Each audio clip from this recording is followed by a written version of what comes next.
Hello everyone, it's MotherGeek here. Welcome to my YouTube Christmas book advent. It's time to open another book. I wonder which one we're reading today. Let's see. Santa Claus Helpers and Other Christmas Stories, published by Miles Kelly.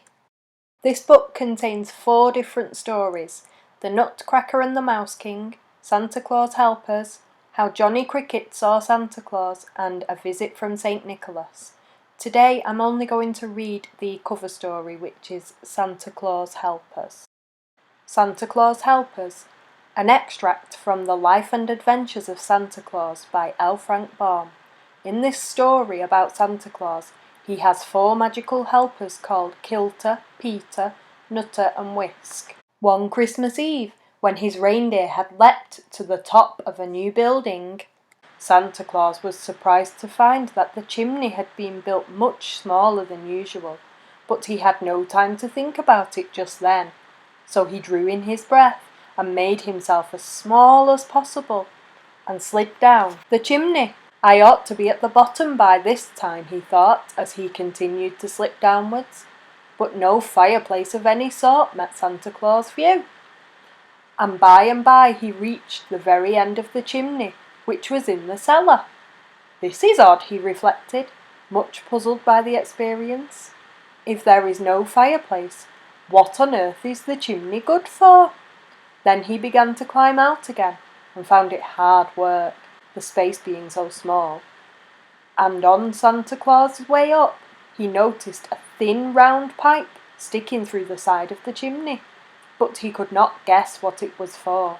Finally he reached the roof and said to the reindeer, "There was no need of my going down that chimney, for I could find no fireplace through which to enter the house. I fear the children who live there must go without playthings this Christmas." Santa Claus had not then discovered that stoves had been invented and were fast coming into use. The following year, Santa Claus found more and more of the new-fashioned chimneys that had no fireplaces, and the next year still more. The 3rd year, so numerous had the narrow chimneys become, he even had a few toys left in his sledge that he was unable to give away because he could not get to the children. The matter had now become so serious that it worried the good man greatly, and he decided to talk it over with Kilter, Peter, Nutter and Whisk. Kilter already knew something about it. It had been his duty to run around to all the houses just before Christmas and gather up the notes and letters to Santa Claus that the children had written, telling him what they wished to be put in their stockings or hung on their Christmas trees.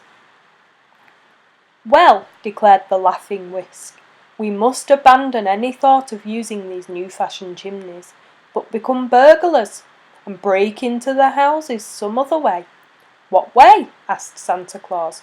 "Why, walls of brick and wood and plaster are nothing to fairies," said Whisk. "I can easily pass through them whenever I wish, and so can Peter and Nutter and Kilter." "Is this not so, comrades?" "I often pass through the walls when I gather up the letters," said Kilter. "Therefore," continued the fairy, "you may as well take us with you on your next journey, and when we come to one of those houses with stoves instead of fireplaces, we will distribute the toys to the children without the need of using a chimney."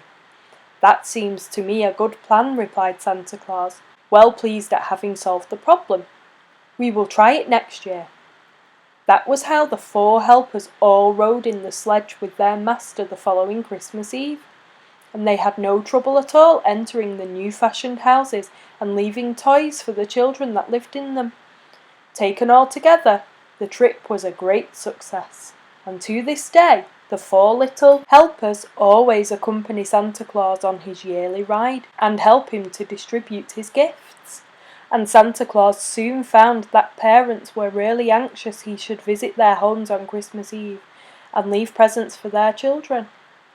So, to lighten the task, which was fast becoming very difficult indeed, even with his 4 helpers, Santa Claus decided to ask the parents to assist him. "Get your Christmas trees all ready for my coming," he said to them, "and then I shall be able to leave the presents without loss of time, and you can put them on the trees when I am gone." And to others he said, "See that the children's stockings are hung up in readiness for my coming, and then I can fill them as quick as a wink." And often, when parents were kind and good-natured, Santa Claus would simply fling down his package of gifts and leave the fathers and mothers to fill the stockings after he had darted away in his sledge. "I will make all loving parents my deputies," cried the jolly old fellow, "and they shall help me do my work, for in this way I shall save many precious minutes, and no children need be neglected for lack of time to visit them." Besides carrying around the big packs in his swift flying sledge, Santa Claus began to send great heaps of toys to the toy shops, so that if parents wanted larger supplies for their children, they could easily get them. And if any children were by chance missed by Santa Claus on his yearly rounds, they could go to the toy shops and get enough to make those children happy and contented. Perhaps you will now understand how, in spite of the size of the world, Santa Claus is able to supply all the children with beautiful gifts. To be sure, the old gentleman is rarely seen these days, but it is not because he tries to keep out of sight, I assure you. You see, he is so busy all year making toys, and so hurried on that one night when he visits our homes with his packs, that he comes and goes among us like a flash. It is almost impossible to catch a glimpse of him, and, although there are millions more children in the world than there used to be, Santa Claus has never been known to complain of their increasing numbers. "The more the merrier," he cries with a jolly laugh. The only difference is that his little workmen have to make their busy fingers fly faster every year to satisfy. "In all this world there is nothing so beautiful as a happy child," says Santa Claus. And if he had his way, children would all be beautiful, for all would be happy. The end. Thanks for watching.